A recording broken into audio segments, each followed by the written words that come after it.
Hey everybody, it's Emily at ARG Schooling, and welcome back to another Homeschool Tidbits.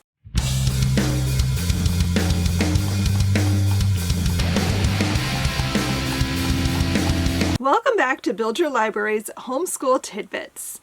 Today we're doing episode 9, Picture Study, or How to Look at Art with Children. In this new weekly video series, I will delve briefly into a topic related to homeschooling, and I'll share some of my knowledge with you as a longtime homeschooling mother of 4 children, 3 of whom have graduated. Today we're going to continue our discussion of Charlotte Mason homeschooling methodology. So far we've discussed what Charlotte Mason is in a nutshell, and living books extensively, narration, copywork, and dictation. And so today we're going to talk about picture study. Now when you think about art and adding in art to your homeschool routine, you probably immediately think about a mess. Paints and crayons and clay and glitter. Glitter everywhere. So it's easy to either let your child go nuts and make a ton of artwork, or just skip it entirely to avoid the mess. But of course there is another side to art instruction. We have the creativity side, the making pieces of art. But there's also art appreciation. Today we're going to be discussing the art appreciation aspect. And I'm here to tell you it's a whole lot easier to make time for it, and it doesn't make any mess at all. Technically, you don't even need a curriculum to do it. So what is picture study? Charlotte Mason was all about honing our child's focus and attention to detail. And that is a big aspect of picture study.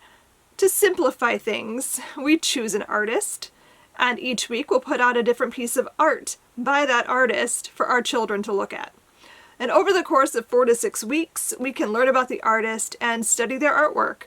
Because we're spending a full week with each piece of art, our children really get to know the artist and their artwork and their style. They spend a lot of time looking at each piece, noticing all the details, and they really get a good idea of the artist's style. This kind of study goes against what we would normally think to do.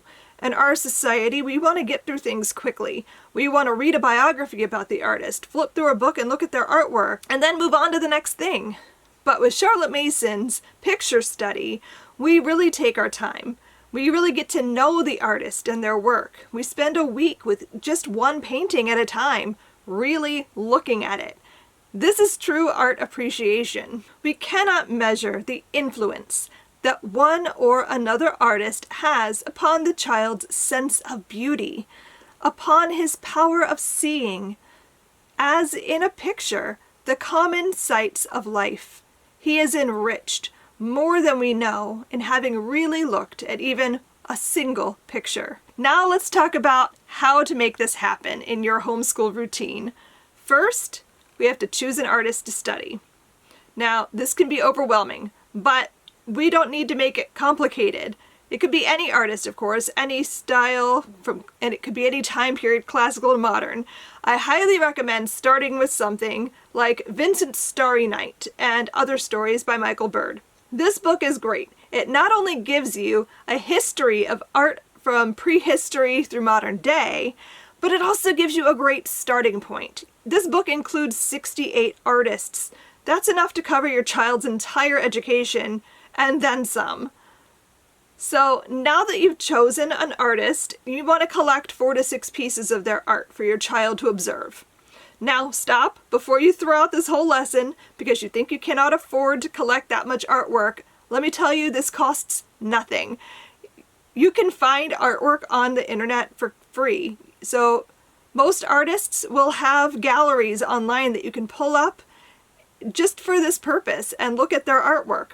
You could purchase art if you wanted to. You could even find those postcard-sized pieces from art museums and things like that if you want physical art to hang up in your house or to have for your child to hold. But just as easily, you can pull stuff up on the internet. Google Images is your friend. So now that you've chosen an artist and you've collected some of their artwork, the lesson can begin. First, you're going to show the art to your child.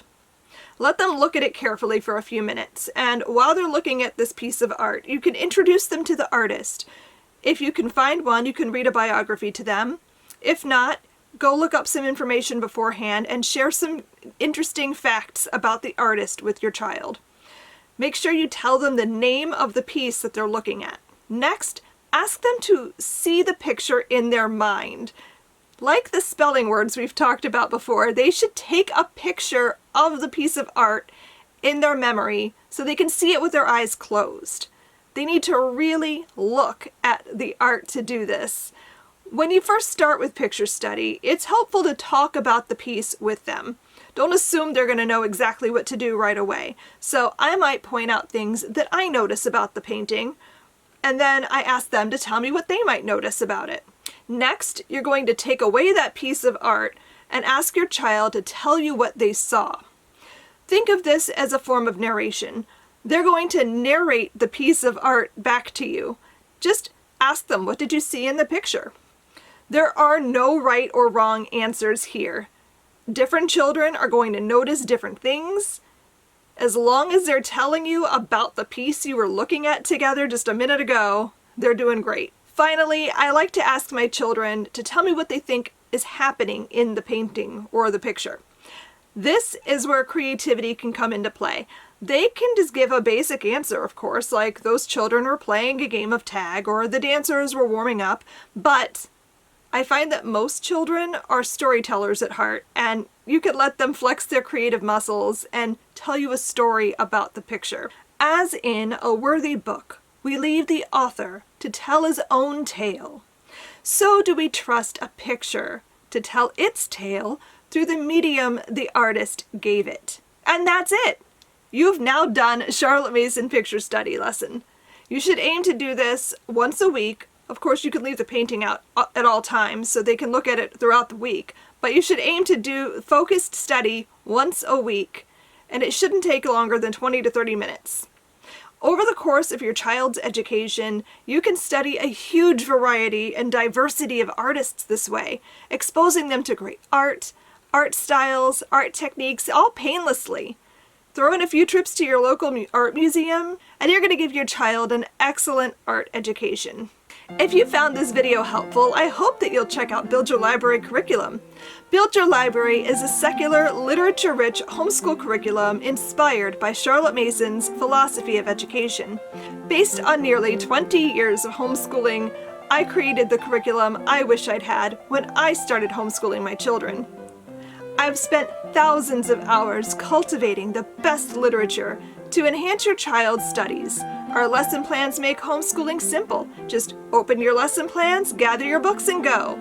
Our easy-to-use lesson plans include everything you'll need to homeschool. Just add math. Choose from our full-year K-12 levels, as well as our fun topical unit studies. With Build Your Library, you will cultivate a home library filled with captivating literature and raise children who become lifelong learners. So snuggle up with our lesson plans and a good book or three and have the best homeschool year ever. I hope you found this tidbit helpful. Come back next week when we're going to be talking about vocabulary, specifically what to do with those vocabulary lists that are included in literature-based homeschool curriculum. Until next time, happy reading. Bye.